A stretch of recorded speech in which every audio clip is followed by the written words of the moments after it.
তো ৭৭, ৯৯ এবং গসাগু লসাগু ১১ এবং ৩৪, ৬২ এক্স ক্ষুদ্রতম মান সেইভাবে বের করতে হবে। ক্ষুদ্রতম মানগুলো বের করতে হবে। তো গসাগু ১১ আর এখান থেকে লসাগু দেওয়া আছে, সেক্ষেত্রে ক্ষুদ্রতম মান এত আছে। এখানে ৭৭, ৯৯, ১১ থেকে ভাগ করতে হবে।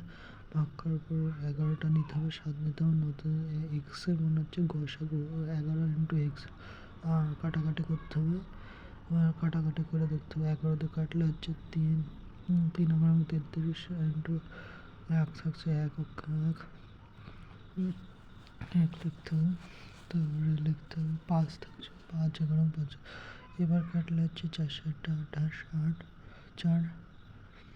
৮ ৪ আর এখানে হচ্ছে তোমার ৩ থাকছে ৫ ৫ ৯ ৫ ৯ ৪৫। এই ৫ এক্স ১১ গসাগু ১১ আছে, ওই ১১-এর সঙ্গে ৫ মাল্টিপ্লিকেশন করতে হবে, তাহলে ৫ ১১ ৫৫ অ্যান্সার উত্তর আসবে। দ্বিতীয় নম্বর নিয়ম ওখানে পড়তে হবে ১২ গসাগু লসাগু ১২ আছে এবং এত দেওয়া আছে, ঠিক আছে। এবার দেখতে হবে তাদের অন্তর 60 চেয়েছে। ৬০ নম্বর সমষ্টি হচ্ছে সমষ্টি চিহ্ন জিজ্ঞাসা করেছে, সেক্ষেত্রে ২৪ ৪৮ আছে, এখানে ১২ দিয়ে মাল্টিপ্লিকেশন করতে হবে। তো আমাদের ১২ দিয়ে আবার ১২ দিয়ে কাটতে হবে, ১৭ আসছে। সেই ক্ষেত্রে এবার অন্তর বের করতে হবে। আমাদের ১২ দেখো প্রশ্ন দিকে দেখো, ওখানে লেখা আছে লসাগু গসাগু ১২ আছে, ১২ ইন্টু ১৭ ইন্টু ১২/১২। ওখানে ওই ১২টাই মেন, ১২কে ধরেই লসাগু করতে হবে।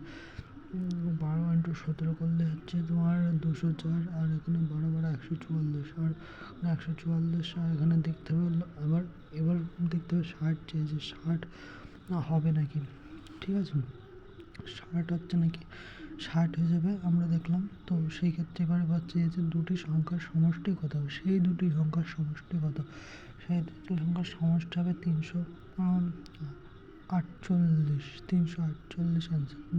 ৩ নম্বর নিয়ম, এই অঙ্কটা ৪ অঙ্কের কোনো ক্ষুদ্রতম সংখ্যা এত দ্বারা বিভাজ্য। ৪ অঙ্কের ক্ষুদ্রতম সংখ্যা হচ্ছে ১০০০, বৃহত্তম সংখ্যা হচ্ছে ৯৯৯৯, ৪টে ৯। আর ক্ষুদ্রতম লসাগু বের করতে হবে, যেটা দিয়েছে। তো ১২ আর ১৬ ১৮ লসাগু বের করে ১৪৪, আর ১৪৪ দিয়ে ১০০০কে ভাগ করতে ডিভাইডেড করতে হবে। আর সেই ক্ষেত্রে ভাগ করার পর এখানে ৬ দিয়ে করলে, আর ক্ষুদ্রতম নিয়ম হচ্ছে ১৪৪ যেটা আসছে আর নিচে ভাগশেষ যেটা আসছে সেইটাকে বিয়োগ করতে হয়। বিয়োগ করার পর দেখো কত বেরোচ্ছে, বিয়োগ করার পর ৮ বেরোচ্ছে, আর সেই ৮টাকে এখানে যোগ করতে হবে। এখানে এইটাই নিয়ম। তা পূর্ণবর্গ চতুর্থ নিয়ম, এবার পূর্ণবর্গ, এইটার নিয়ম দুটো আছে। সেই ক্ষেত্রে ন্যূনতম পূর্ণবর্গ ছাত্র সংখ্যা আছে এত এত এত অথবা এত।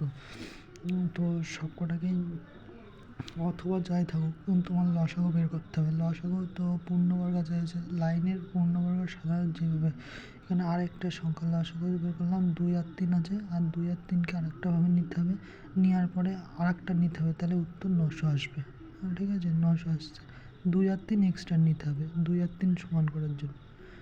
এবং ৫ নম্বর নিয়ম, এবার দেখো কোনো ক্ষুদ্রতম পূর্ণবর্গ সংখ্যা ১২ ২১ ১৮ দ্বারা ভাগ করতে হবে, বিভাজ্য, ঠিক আছে।